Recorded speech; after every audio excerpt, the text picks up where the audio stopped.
Si vous souhaitez être à la une du meilleur de l'actualité camerounaise, alors vous êtes au bon endroit. L'information de qualité vous est proposée sur votre nouvelle chaîne YouTube, Média d'Afrique TV. Eh bien, mesdames et messieurs, une fois de plus bienvenue pour cette nouvelle analyse vidéo. Pour vous qui êtes nouveaux, retenez que nous sommes une équipe d'experts analystes, spécialisés dans les affaires politiques, dont l'objectif majeur est de vous informer en continu des faits et gestes, politiques, économiques et sportifs qui fait rage au quotidien. Bien sûr, il suffit de vous abonner et d'activer la petite cloche pour rester toujours à l'écoute de la une. À noter aussi que vos commentaires sont toujours les bienvenus.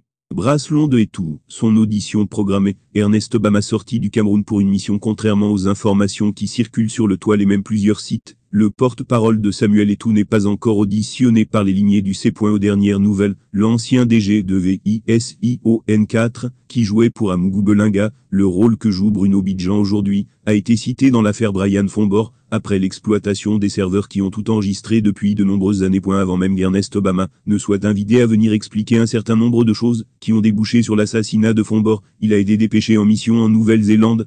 Une curieuse mission pour l'actuel porte-parole de Samuel Etou, à un moment où il est censé venir expliquer le rôle qu'il a joué dans cette affaire macabre. Selon plusieurs sources concordantes, le porte-parole du président de la Fédération camerounaise de football est écouté au secrétariat d'État à la Défense. C'est, dans le cadre de l'affaire Brian Fombor, le jeune amant d'Ivana Essomba froidement assassiné quelques années plus tôt. À l'époque, Ernest Obama était le bras d'Amougou Belinga. Il dirigeait sa chaîne de télévision dénommée Vision 4. Selon les révélations de Rémi Ngono, il était l'intermédiaire entre Brian, qui détenait les sextapes de Laurent Esso et Amougou Belinga. Avant son massacre, le 5 juin 2020 au quartier Omnisport à Yaoundé, le jeune Brian aurait un deal avec Amougou Belinga.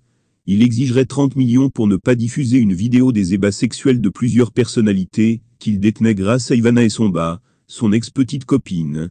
Selon Rémi Ngono, auteur de toutes ces révélations, l'amant de l'actuelle femme de Bruno Bidjan aurait perçu 25 millions de francs CFA.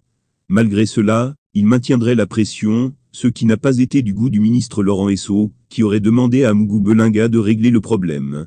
Ce dernier à son tour confiera l'affaire à Ivana, qui toujours selon Rémi Ngono était une de ses petites amies. Il y va utiliser cette vidéo, où il y avait des personnalités, dont le ministre de la Justice Laurent Esso, et beaucoup d'autres. Il va prendre la vidéo, et appeler Ernest Obama. Ernest Obama va constater cela, et Brian Fombor va dire que, pour qu'il ne publie pas ça dans les réseaux sociaux, il faut qu'on lui donne 30 millions. 25 millions lui sont versés. Par la suite, il insiste auprès d'Ivan Essomba, qu'il lui faut de l'argent. Entre-temps, Laurent Esso était au courant, que ses vidéos avec Amougou se retrouvaient dans des réseaux. Il convoque Amougou, et va donc lui imposer de régler le problème. Dans le langage de la mafia, quand on te dit de régler le problème, cela veut dire tuer, a-t-il déclaré.